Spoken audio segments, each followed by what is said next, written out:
Hello students, welcome to my class. यहाँ आपको मिलता है single window solution to all your problems.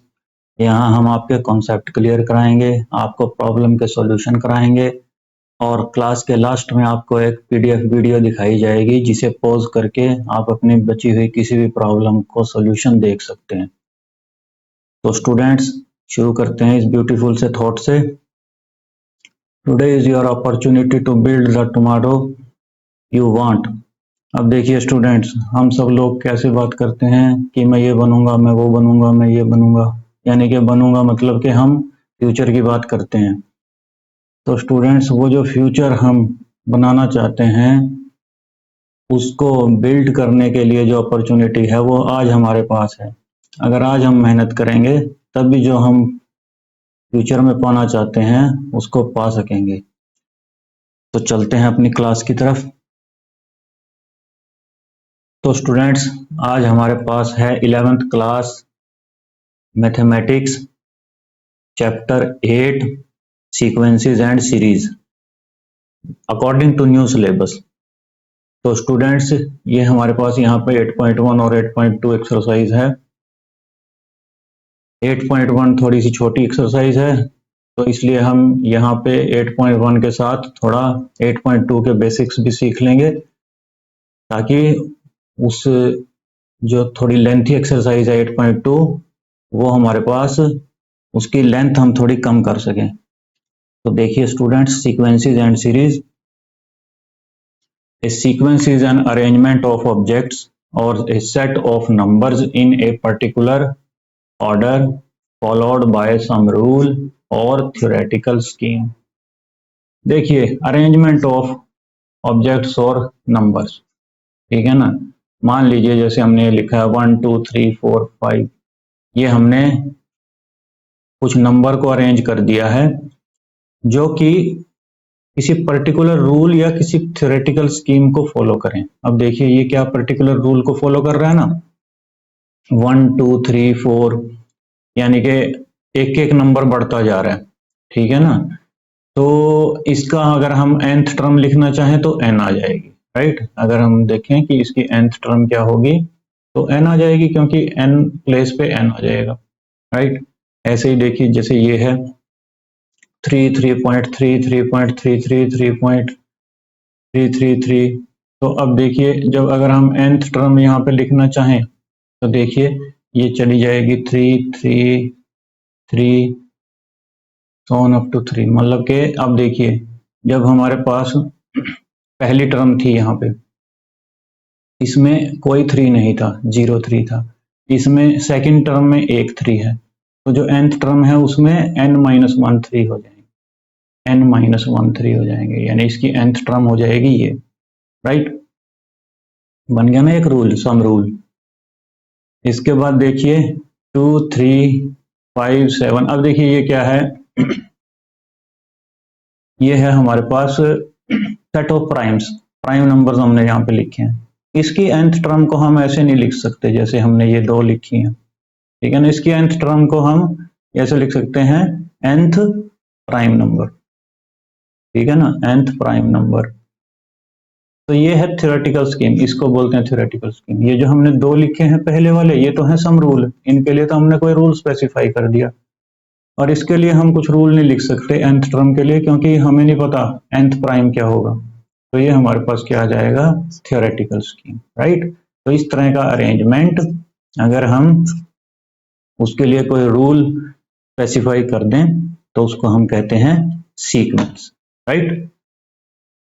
अब बिल्कुल ऐसे ही चलते हुए हमारे पास इनफाइनाइट और फाइनाइट सीक्वेंसेस आ जाते हैं कि अगर तो किसी सीक्वेंस के अंदर हमारे पास फाइनाइट टर्म्स हैं तो उसको हम कह देते हैं फाइनाइट सीक्वेंसेस, और अगर उसके not, if it is not a finite sequence then it is an infinite sequence, कि अगर उसके अंदर फाइनाइट टर्म्स नहीं है तो वो इनफाइनाइट सीक्वेंस हो जाएगा, राइट, सिंपल। सीरीज। अब देखिए स्टूडेंट, सीरीज क्या होती है।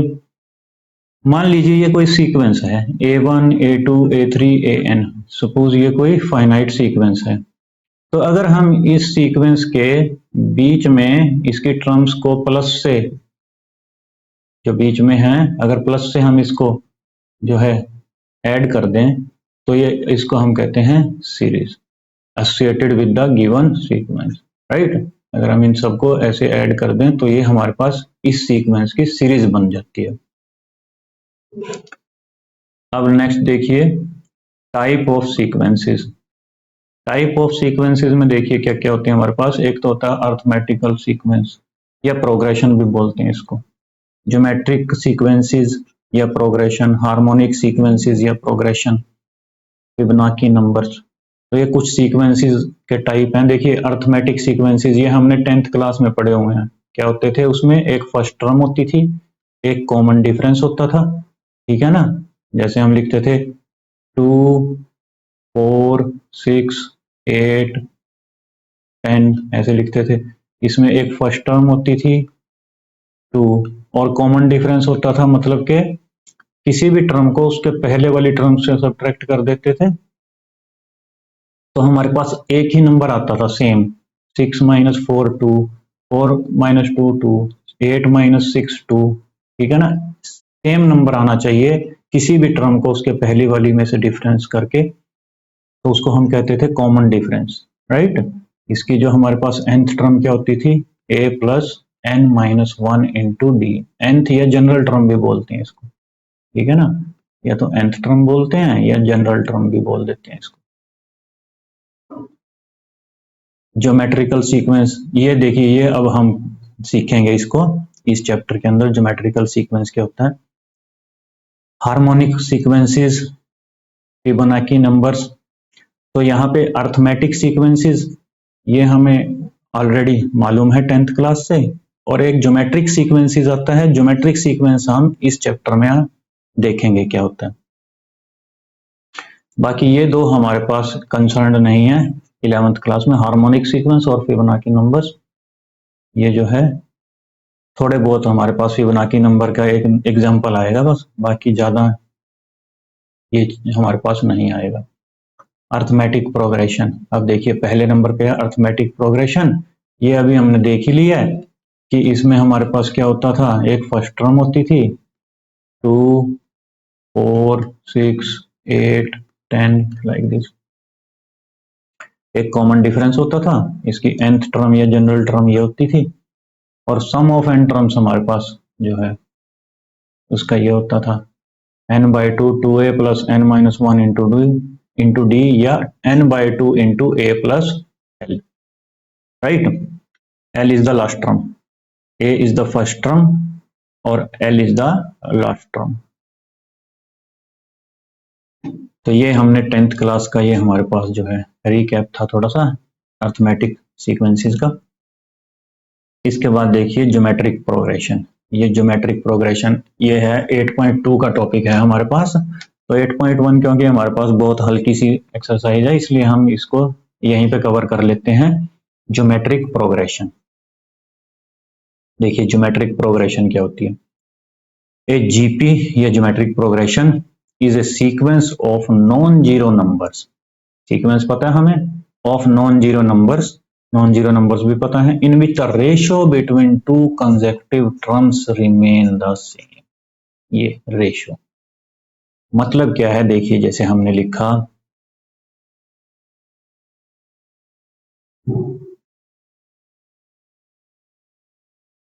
मान लिए ये एक सीक्वेंस लिखा हमने नॉन जीरो नंबर्स का, राइट। अब देखिए ये 2 4 8 16 32, देखिए अगर हम सेकेंड टर्म को फर्स्ट से डिवाइड करें तो हमारे पास क्या आएगा। अगर हम थर्ड टर्म को सेकेंड टर्म से डिवाइड करें तो हमारे पास क्या आएगा 2। अगर हम फोर्थ टर्म को थर्ड टर्म से डिवाइड करें तो हमारे पास क्या आएगा 2, ठीक है ना। यानी कि जब भी हम किसी टर्म को उससे पहले वाली टर्म से डिवाइड करें तो हमारे पास एक ही नंबर आना चाहिए जिसको हम कहते हैं ratio. Ratio between two consecutive terms remain the same, ये लिखा हुआ देखिए, ठीक है ना। ये होती है हमारे पास रेशो। जैसे अर्थमेटिक प्रोग्रेशन में एपी के अंदर कॉमन डिफरेंस होता है ना, वैसे ही ज्योमेट्रिक प्रोग्रेशन के अंदर हमारे पास कॉमन रेशो आती है, कॉमन रेशो, यानी कि किसी भी टर्म को उसके पहले वाली टर्म से अगर हम डिवाइड करें तो हमारे पास सेम नंबर आएगा हमेशा, which is called A common ratio. देखिए लिखा हुआ है ना, ratio between two consecutive terms remain the same, यानी कि सेम आनी चाहिए, ठीक है ना। वहां पे था डिफरेंस, कॉमन डिफरेंस, और यहाँ पे है कॉमन रेशो। ज्योमेट्रिक प्रोग्रेशन में क्या होती है, कॉमन रेशो, ठीक है स्टूडेंट्स। देखिए जैसे इसमें फर्स्ट टर्म ए होती है, और जो कॉमन रेशो होती है ना, ये जो आई है हमारे पास 2 सारे केसेस में, इसको हम आर से डिनोट करते हैं, राइट। तो देखिए हमारे पास फिर एक जीपी क्या बन जाएगी, a are square A R cube A R power N minus 1। देखिए कैसे बनाई हमने ये, देखिए जब हम सेकेंड टर्म को फर्स्ट से डिवाइड करेंगे आर आएगा, कॉमन रेशो। जब हम थर्ड को सेकेंड से करेंगे, a are square divided by a r, देखिए ए तो कट गया और आर स्क्वायर से आर कट के फिर आर बच गया। जब हम फोर्थ टर्म को थर्ड से डिवाइड करेंगे, a are cube divided by a are square, देखिए ए से ए कैंसिल और आर स्क्वायर से आर क्यूब गया तो आर बचा। देखिए जब भी हम किसी टर्म को उससे पहले वाली टर्म से डिवाइड कर रहे हैं तो हमारे पास सेम नंबर आ रहा है, जिसको हम कॉमन रेशो कहते हैं, ठीक है ना। तो ये हमारे पास इसकी स्ट्रक्चर होता है, A R square A R cube A R power N minus 1, it is called a GP. बिल्कुल जैसे एपी के अंदर होता था ना, A plus D A plus 2d A plus 3d, यहाँ पे ए आर स्क्वायर, यहाँ पे हमारे पास कॉमन रेशो आ जाएगी मल्टीप्लाई में, राइट। अब देखिए इसकी जो nth टर्म होती है वो देखिए ये रही, इसकी जनरल टर्म या nth टर्म, ठीक है ना। जनरल टर्म भी बोल देते हैं, nth टर्म भी बोल देते हैं इसको, ये है A R power N minus 1। क्योंकि देखिए पहली टर्म में ए आर पावर कुछ नहीं आ रहा ना, यानी कि a are power 0, anything to the power 0 1 होता है ना, तो पहली में 0 आ रहा है तो nth में n माइनस 1 आएगा, ठीक है ना। इसके बाद आता है हमारे पास सम ऑफ n टर्म्स। अब देखिए इसकी n टर्म्स का सम हमारे पास क्या होता है, इट इज ए, यानी कि first term, r to the power n minus 1 over r minus 1 if r is greater than 1, mod r is greater than 1। अगर ये r का मैग्नीट्यूड 1 से बड़ा है तो ये फार्मूला लगेगा, और अगर r का मैग्नीट्यूड 1 से छोटा है तो ये फार्मूला लगेगा, बस कुछ नहीं फर्क है दोनों में। इसमें देखिए आर एन माइनस 1 है, आर पावर एन माइनस 1, यहाँ पे 1 माइनस आर पावर एन हो गया, ठीक है ना। यहाँ आर माइनस 1 है, यहाँ 1 माइनस आर हो गया, राइट। ज्यादा कोई वो नहीं है, सिर्फ हमने इनकी प्लेस बदल दिया है। देखिए r power N minus 1 1 minus r power, ठीक है ना। तो ये चीज ध्यान में रखनी है कि अगर आर का मैग्नीट्यूड 1 से छोटा है तो 1 आगे आएगा, अगर आर का मैग्नीट्यूड 1 से बड़ा है तो आर आगे आएगा इसमें, ठीक है ना। तो ये हमारे पास फार्मूला है सम का, a are power N minus 1 over r minus 1, या फिर a into 1 minus r power n over 1 minus r, ठीक है। तो ये दो फार्मूले हमने सम के इसके याद रखने हैं। देखिए एक सिंपल सी ट्रिक होती है हमारे पास, अगर प्रोडक्ट गिवन है, अगर हमारे पास किसी जीपी का प्रोडक्ट गिवन है ना, और हमने 3 कंसेक्टिव टर्म्स लेनी है, तो हम उनको ऐसे लेते हैं a over r a r. अगर 5 कंसेक्टिव टर्म्स लेनी है तो हम उनको ऐसे लेते हैं a over r square a over r a are square, ठीक है ना। और अगर वैसे सिंपल, अगर प्रोडक्ट गिवन नहीं है, सिंपल टर्म्स लेनी है, तो हम उसको सिंपल ऐसे ले लेते हैं, जैसे ये ऊपर लिखी हुई है ना यहाँ पे, ये जैसे ये वाली लिखी हुई है ना, ऐसे सिंपल इसी उसमें ले लेते हैं हम इसको, A R square A R cube, ऐसे जितनी मर्जी हम ले सकते हैं ऐसे, राइट। अब देखिए एक और आती है हमारे पास arithmetic mean and geometric mean, जी। देखिए अर्थमेटिक मीन, मान लीजिए दो नंबर हैं हमारे पास ए और बी, जो अर्थमेटिक मीन इनका हम कैपिटल ए से लिखते हैं, arithmetic mean between A and B, और ये होता है हमारे पास a plus B by 2। Simple इसका मीन निकाल दीजिए, दोनों नंबर को ऐड करके divided by 2, this is your arithmetic mean. अगर g है हमारे पास geometric mean between a and b, तो g will be under root a into B, right.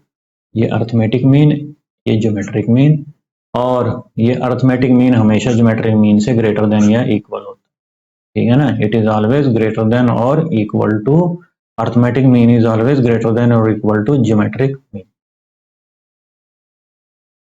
अब देखिए स्टूडेंट्स, फर्स्ट एक्सरसाइज हमारे पास exercise 8.1, write the first 5 terms of the sequence whose nth terms are a n this. बहुत सिंपल है, देखिए first 5 terms लिखनी है ना। फर्स्ट 5 टर्म्स क्या होंगी, a1, a2, a3, a4, a5, right. यानी कि n की जगह 1 रख दो, n की जगह 1 रख दो, तो ये क्या बन जाएगा, 1 into 1 plus 2 equal to 1 into 3, 3। n की जगह 2 रख दो, इसमें 2 into 2 plus 2, 2 into 4, 8, second term आ गई 8। इसमें n की जगह 3 रख दो, 3 इंटू 3 प्लस 2, 3 इंटू 5, 15। n की जगह पे इसमें 4 रख दो, 4 इंटू 4 प्लस 2, 4 इंटू 6, 24। n की जगह पे 5 रख दो, 5 into 5 plus 2 equal to 5 into 7, 35। तो ये आ गई हमारे पास first 5 terms of the sequence, right. तो इस तरीके से हम इसकी पहली 5 टर्म्स कैलकुलेट कर सकते हैं। इसके बाद नेक्स्ट हमारे पास सेकंड क्वेश्चन है, इसकी फर्स्ट 5 टर्म्स निकालनी है, बिल्कुल सेम, ठीक है ना। n इज इक्वल टू 1 2 3 4 5 रख दीजिए। n इज इक्वल टू 1 रखेंगे तो क्या आ जाएगा, a1 equal to 1 by 1 plus 1 equal to 1 by 2।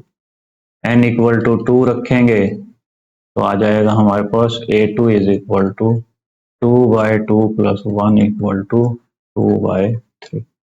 n equal to 3 रखेंगे तो आ जाएगा हमारे पास a3 is equal to 3 by 3 plus 1, 3 by 4, ठीक है। n equal to 4, n equal to 5, यहाँ से आ जाएगा हमारे पास a4 equal to 4 by 4 plus 1, n equal to 5 रखेंगे a5 आ जाएगा 5 बाय 5 प्लस 1, राइट। तो हमारे पास 5 टर्म्स जो इसकी फर्स्ट 5 टर्म्स आ गई, 1 by 2, 2 by 3, 3 by 4, 4 by 5, 5 by 6, right. Next है थर्ड हमारे पास, इसकी फर्स्ट 5 टर्म्स ये आप कर सकते हैं, n को 1 2 3 4 5 रख दीजिए and you will have the first 5 terms of this sequence. Fourth question में भी हमारे पास n इज इक्वल टू 1 2 3 4 5 रख दीजिए और हमारे पास फर्स्ट 5 टर्म्स आ जाएंगी इसकी। देखिए फिफ्थ क्वेश्चन जैसे है हमारे पास, n इज इक्वल टू 1 2 3 4 5 हम इसमें रखेंगे, n इज इक्वल टू 1 जब रखेंगे तो you will have a1, a1 equal to -1 to the power 1 minus 1, 5 to the power 1 plus 1। अब देखिए -1 टू द पावर 0 और 5 to the power 2, anything to the power 0 is 1, तो ये 1 बन जाएगा और 5 स्क्वायर बन जाएगा 25, यानी कि फर्स्ट टर्म हमारे पास आ जाएगी 25। जब हम n इक्वल टू 2 पुट करेंगे ये आ जाएगा a2, it will be -1 to the power यहाँ इसमें n इक्वल टू 2 पुट करेंगे, 2 - 1 5 टू द पावर 2 + 1।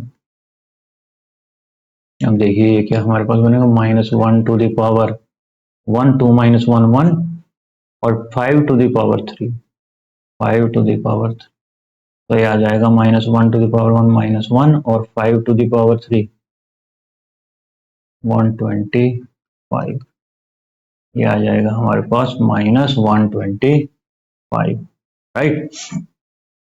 अब देखिए when we put n is equal to 3, जब n इक्वल टू 3 हम इसमें रखेंगे तो ये हमारे पास आ जाएगा a3 is equal to -1 to the power n - 1 है ना, 3 - 1 5 टू द पावर 3 + 1, तो ये आ जाएगा हमारे पास -1 टू द पावर 3 - 1 2 और 5 टू द पावर 4, राइट।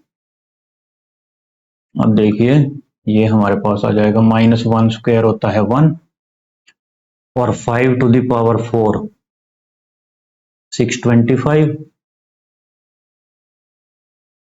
तो ये आ जाएगा हमारे पास 625, राइट।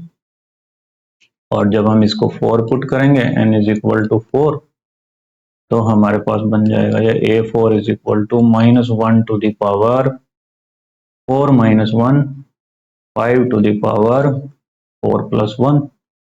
अब देखिए -1 to the power 3, 5 to the power 5, right. -1 to the power 3 is -1 और 5 to the power 5 it will be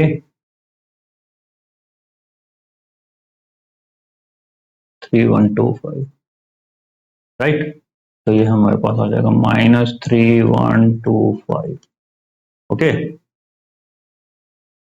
और लास्ट में जब हम इसको करेंगे n इक्वल टू 5 पुट, तो ये हमारे पास बन जाएगा a5 equal to -1 to the power 5 - 1 और 5 to the power 5 + 1 equal to -1 to the power 4 और 5 to the power 6। -1 to the power 4 हमारे पास 1 बन जाएगा और 5 टू द पावर 6 हमारे पास आ जाएगा ये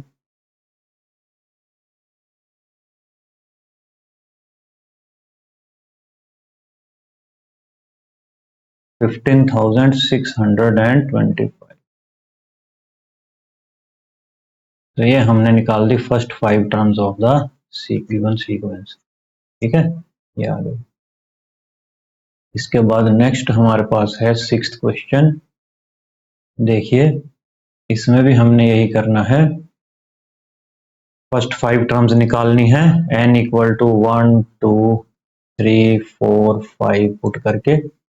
देखिए जब हम n इक्वल टू 1 पुट करेंगे इसमें, तो हमारे पास आ जाएगा a1, n की जगह 1 रख देंगे, 1 स्क्वायर प्लस 5, ये देखिए divided by 4, okay.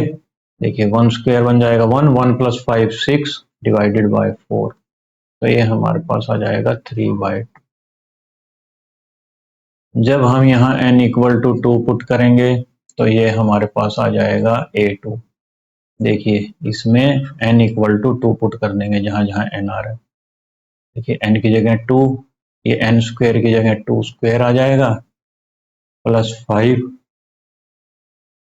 Divided by 4, 2 into 2 square बन जाएगा 4 प्लस 5 डिवाइडेड बाय 4। अब ये देखिए इसको यहीं कैंसिल कर देते हैं हम, तो ये हमारे पास 5 + 4 9/2, सेकेंड टर्म आ गई हमारे पास 9/2। n इक्वल टू 3 जब हम रखेंगे यहाँ पे, तो ये हमारे पास आ जाएगा a3 इक्वल टू, देखिए n की जगह यहाँ पे 3 रख देंगे, इसमें 3 n स्क्वायर मतलब 3 square plus 5 divided by 4, 3 square आ जाएगा हमारे पास 9 plus 5 divided by 4, 9 plus 5 14 divided by 4, 7 2, तो ये हमारे पास आ जाएगा 21 डिवाइडेड बाय, राइट स्टूडेंट्स। इसी तरह से हम n इक्वल टू 4 और n इक्वल टू 5 के लिए भी हम इसको कैलकुलेट कर सकते हैं। ओके, अब देखिए नेक्स्ट क्वेश्चन हमारे पास इसमें आता है, find the indicated terms of the sequence whose nth term are. देखिए इसमें nth टर्म दी हुई है और ये वाली जो इंडिकेटेड टर्म्स है ये हमने कैलकुलेट करनी है। ये इससे भी सिंपल है, जैसे ये 17 कैलकुलेट करनी है पहले हमने, तो n की जगह यहाँ 17 रख दीजिए, put n is equal to 17, तो A17 विल बी, देखिए 4 है, n की जगह 17 माइनस 3, तो ये आ जाएगा 68 माइनस 3 65, ठीक है, पहली आ गई। अब ये A24 रखनी है तो n की जगह पे 24 रख देंगे, A24 आ जाएगी, 24 minus 3 96 minus 3, it will B 93, right. ये A17 आ गई, A24 आ गई, तो इसमें बस इतना सही काम करना है हमने। जैसे ये है an is equal to n square by 2 power n, A7 निकालनी है तो n की जगह पे 7 पुट कर देंगे हम, A7 will be equal to, देखिए n की जगह 7 पुट किया तो ये 7 स्क्वायर बन गया और ये 2 पावर 7 बन गया, तो ये हमारे पास आ गया 7 स्क्वायर इज 49 और 2 पावर 7 इज योर 128, तो ये आ गया हमारे पास रिक्वायर्ड रिजल्ट। ठीक है, बस इतना ही करना था इसमें भी। नेक्स्ट 9th देखिए, A9 निकालना है, सिंपल है, n की जगह पे 9 रख देंगे, ठीक है ना, you can do it.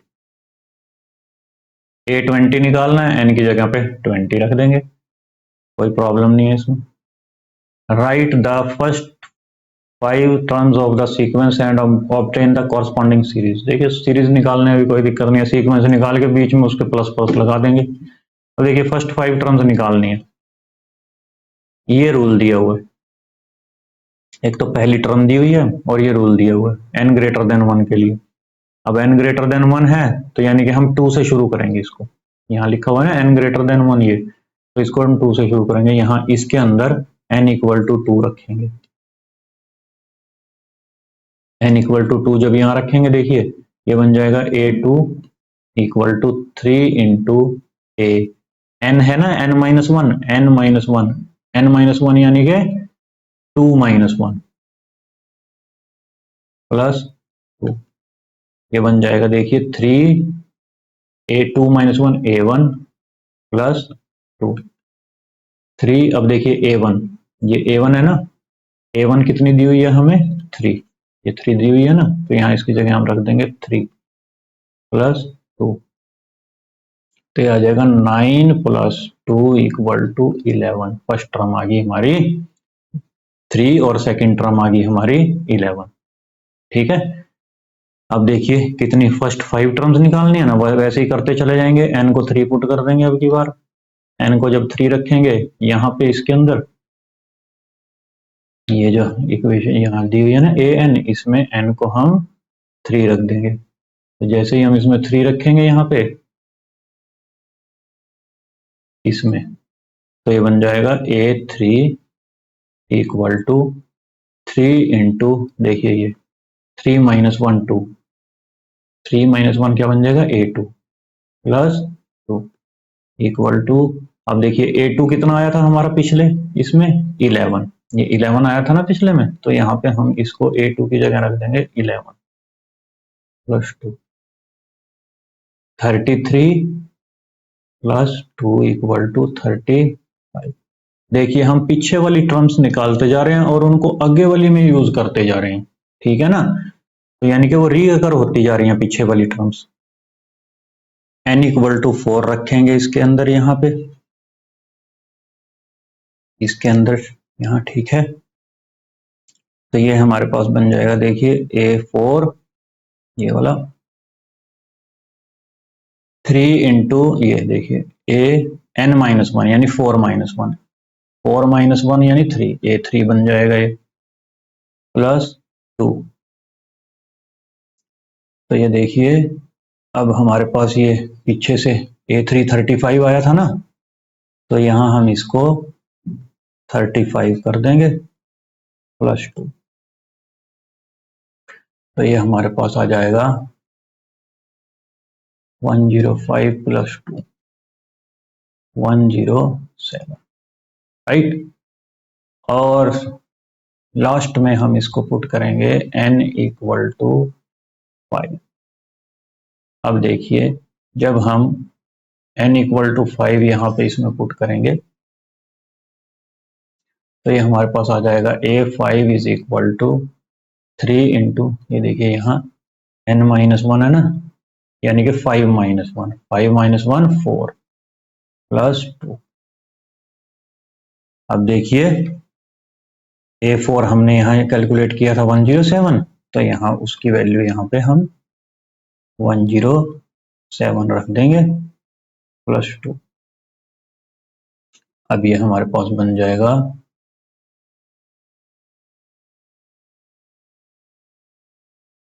320, right. तो अब देखिए अगर हम यहाँ पे सीक्वेंस लिखें, सीक्वेंस हमारा बन जाएगा A1 से स्टार्ट कर देंगे 3, 11, 35, 107, 323, राइट। तो ये, और अगर हम इसकी सीरीज के फॉर्म में लिखना चाहें तो बीच में प्लस आ जाएंगे, 3 plus 11 plus 35 plus 107 plus 323, right. तो ये हमारे पास बन जाएगी इसकी सीक्वेंस और ये बन जाएगी हमारे पास सीरीज। ओके, नेक्स्ट है हमारे पास क्वेश्चन नंबर 12। देखिए इसमें हमारे पास दी है A1 इक्वल टू -1 और an हमारे पास गिवन है an-1/n, n is greater than equal to 2, यानी कि इक्वल टू है तो 2 से स्टार्ट करेंगे हम इसको। ये भी देखिए वही है, देखिए an-1 की टर्म्स में हमें an दिया हुआ है, यानी कि पीछे वाली टर्म्स जो है आगे वाली टर्म्स को निकालने में हेल्प करेगी। ये भी रिकरिंग है हमारे पास, रिकरिंग रिलेशंस। तो देखिए जब हम यहाँ पे n इक्वल टू 2 पुट करेंगे तो ये A2 इक्वल टू ये an-1 है ना, n-1 मतलब 2-1, A1 डिवाइडेड बाय, तो A1 हमारे पास गिवन है -1, तो ये बन जाएगा -1/2। n इक्वल टू 3 के लिए देखिए A3 जब यहाँ रखेंगे इसमें तो ये बन जाएगा 3-1 2, A2 बाय n3। तो ये देखिए A2 है -1/2 और 3 एक्स्ट्रा आ गया तो -1/6 बन गया। n इक्वल टू 4 के लिए देखिए इसमें जब रखेंगे हम A4 equal to A3 bye 4, अब A3 हमने पीछे निकाला था -1/6 इंटू 4, -1/24। n इक्वल टू 5 के लिए हमारे पास आ जाएगा A5 इक्वल टू, ये देखिए यहाँ रखेंगे 5-1 4, A4 divided by 5 equal to, अब देखिए A4 ये निकाला था हमने -1/24 और ये 5 से मल्टीप्लाई हो गया हमारे पास, तो ये हमारे पास आ जाएगा -120, राइट स्टूडेंट्स। तो देखिए अगर हम इसका सीक्वेंस लिखना चाहें तो ये क्या बनेगा हमारे पास, -1, -1/2, -1/6, -1/24 -1/120, और अगर इसकी सीरीज लिखना चाहें तो ये हमारे पास बनेगी -1 plus -1/2 plus -1/6 plus -1/24 plus -1/120 on up to infinity. Right students, इसके बाद देखिए नेक्स्ट है हमारे पास 13th क्वेश्चन। इसमें भी हमारे पास यही है एन ग्रेड। देखिए यहाँ दो टर्म दी हुई है A1 और A2। A1 और A2 उसने हमें दे दिए और ये रूल दे दिया है n इज ग्रेटर देन 2। ठीक है ना, हमने 2 से बड़ा रखना है इसको। ये रूल किसके लिए एप्लीकेबल है? फॉर n ग्रेटर देन 2, यानी कि ग्रेटर देन 2 का मतलब 3 से शुरू करेंगे, n इक्वल टू 3। यहाँ पुट करेंगे जब इसको हम A3 इक्वल टू A, ये देखिए ये जो हमारे पास यहाँ आएगा ये A3 माइनस 1 2 A2। अब देखिए A2 कितना दिया हुआ है हमारे पास 2, तो यहाँ हम रख देंगे 2 minus 1 equal to 1। n equal to 4 जब रखेंगे तो ये बन जाएगा इस रूल के हिसाब से A4 equal to n minus 1 है ना, 4 माइनस 1 3 माइनस 1। अब देखिए A3 हमने 1 निकाल ली थी, ये आ जाएगी 1 minus 1 equal to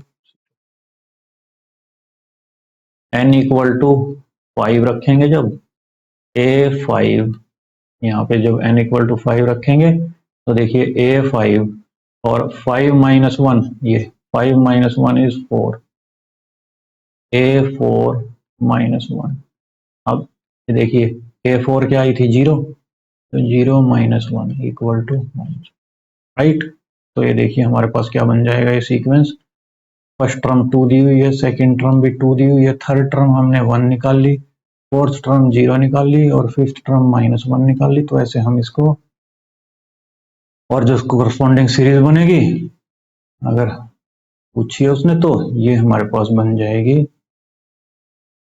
corresponding series, right. तो ये हम इस तरीके से हम इसको कर सकते हैं। नेक्स्ट दिया है हमारे पास Fibonacci sequence is defined by this. A1 और A2 यहाँ पे दोनों 1 होते हैं फिबोनाची सीक्वेंस में, और an is equal to an minus 1 plus an minus 2, n is greater than 2, यानी कि 3 से स्टार्ट करेंगे हम।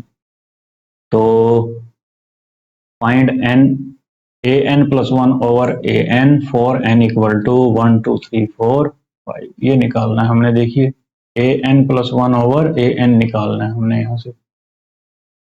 अब देखिए यहाँ पे हम 1 से स्टार्ट कर देते हैं इसको, n इक्वल टू 1 अगर हम यहाँ पुट करें तो ये देखिए इसके अंदर ये बन जाएगा an प्लस 1 यानी कि 1 प्लस 1 A2 ओवर A1।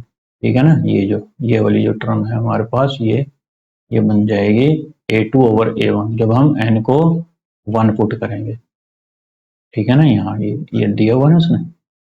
अब देखिए A2 क्या है 1 और A1 भी 1 बाय 1। n इक्वल टू 2 के लिए देखिए ये चीज फाइंड आउट करनी है ना। अब n इक्वल टू 2 रखेंगे यहाँ पे। देखिए a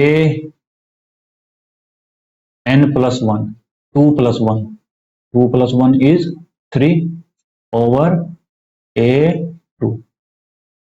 ठीक है ना, ये यहाँ पे जब हम इसके अंदर हमने n इक्वल टू 2 रखा तो ये हमारे पास आ गया A3 बाय A2। अब देखिए A3 हमें पता नहीं है, A3 हमको यहाँ से कैलकुलेट करना पड़ेगा इस फार्मूला से, दिस वन, यहाँ से इस वाले से। देखिए जब हम यहाँ पे इसमें n इक्वल टू 3 रखेंगे, n इक्वल टू 3 इस फार्मूला के अंदर रखेंगे हम ये वाले में इसमें, तो देखिए ये बन जाएगा A3 इक्वल टू, ये देखिए n3 रखा ना तो A3 बन गया, और ये 3 माइनस 1 2 A2 और ये 3 - 2 1 प्लस A1। अब देखिए A2 1 है और A1 भी 1 है, तो यहाँ पे देखिए 1 + 1 = 2, राइट। तो देखिए इसमें हमने दो चीजें यूज करनी है, ये कैलकुलेट करना है और इसको कैलकुलेट करने के लिए जो पीछे वाली टर्म्स हैं इस वाले फार्मूले से आएंगी हमारे पास। आ गया A3, तो A3 को हम यहाँ पे पुट कर देंगे 2/A2 है 1 = ठीक है। तो अब देखिए नेक्स्ट हमारे पास है ये n = 3 के लिए करना है। n = 3 के लिए देखिए यहाँ पे जब हम इसके अंदर इस वाली में पुट करेंगे यहाँ पे 3, तो ये बन जाएगा A4, 3 + 1 4/A3। अब देखिए A4 तो पता नहीं है, तो A4 हम कहाँ से निकालेंगे? A4 हम निकालेंगे इस वाले फार्मूले से, ये वाला जो फार्मूला दिया हुआ है। यहाँ पे n = 4 रख देंगे हम इस फार्मूले में, an = an-1 + an-2। इस साइड में हम ये वाला फार्मूला यूज करेंगे। देखिए इसमें जब n = 4 रखेंगे तो ये देखिए हमारे पास क्या आ जाएगा, A4, ये वाला A4 = 4 - 1 3, A3 प्लस और A4 - 2 2, A2। अब देखिए A3 ये 2 आया था और A2 जो ये हमारे पास 1 दिया हुआ है, तो A4 आ जाएगा 3। तो यहाँ हम रख देंगे 3/A3। A3 की वैल्यू क्या थी? 2। ये जो हमने यहाँ पे निकाली थी A3 की वैल्यू 2, तो ये आ जाएगा हमारे पास 3/2, राइट। अब हम जो है इसमें करेंगे n = 4 के लिए। n = 4 के लिए देखिए, अब यहाँ पे देखिए यहाँ फिर से वही होगा, जब हम इसमें n = 4 पुट करेंगे यहाँ पे, देखिए ये बन जाएगा A4 + 1 5/A4। अब देखिए A5 के लिए ये यहाँ पुट करना पड़ेगा हमें इसके अंदर जो ये दिया हुआ, n = 5 इसमें पुट करेंगे तो ये आ जाएगा हमारे पास A5 = ये देखिए 5 - 1 4 और 5 - 2 3। देखिए A4 ये 3 था और A3 जो है 2 था, ये यहाँ निकाला था हमने, 5 आ जाएगा। तो A5 आ गया 5 / A4 आ गया 3, तो ये हमारे पास आ जाएगा 5/3, राइट। अब लास्ट हमारे पास एक रह गया है n = 5। n = 5 भी देखिए यही हो जाएगा हमारे पास, जब a यहाँ पे हम इसके अंदर यहाँ पे रखेंगे an+1 के अंदर, जो ये है हमारे पास, इसमें n = 5 रखेंगे तो ये बन जाएगा हमारे पास A6/A5।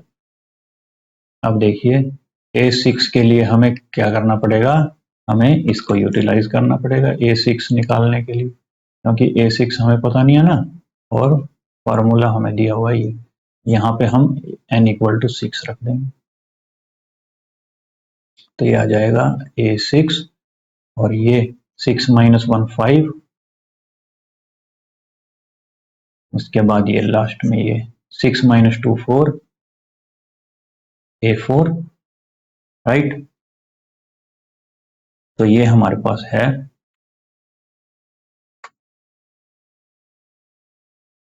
अब देखिए A5 हमारे पास आया था 5 और A4 हमारे पास आया था 3, ठीक है ना, 5 + 3 8, तो A6 आ गया हमारे पास 8 और A5 हमारे पास यहाँ आया था 5, तो इट विल बी 8/5, राइट। तो ये देखिए ये हमारे पास सारी की सारी टर्म्स इसकी आ गई जो हमने निकालनी थी, ये हमने कैलकुलेट करना था ना, दिस वन फॉर n = 1 2 3 4 5, तो ये हमारे पास ये आ 3 4 5 के लिए सारे के सारे, ठीक है, तो ये हमारे पास ये इधर वाला आंसर है। ये वाला जो है हेल्पिंग वर्क है, इसके लिए जो हेल्प जो हमें पिछली टर्म से निकालने के लिए मेन आंसर हमारा ये है। n=1 के लिए ये, n=2 के लिए, 3 के लिए, 4 के लिए और ये 5 के लिए। तो राइट स्टूडेंट्स, तो आपको ये ठीक से समझ आ गई होंगी, ये बहुत सिंपल एक्सरसाइज थी। इसके बाद जो हम नेक्स्ट 8.2 करेंगे उसको हम 2 पार्ट्स में करेंगे। उसका बेसिक हमने यहाँ इस एक्सरसाइज में सीख लिया है, तो उसके हम 2 पार्ट बनाएंगे क्योंकि उसके क्वेश्चन कुछ थोड़े ज़्यादा हैं। तो इसके बाद जो है हमारे पास इसकी एक पीडीएफ वीडियो हम आपके सामने चलाएंगे, जिससे कि आप अपने बच्चे हुए कोई भी प्रॉब्लम को देख सकते हैं। तो students, see you in the next class. Till then keep learning and stay healthy.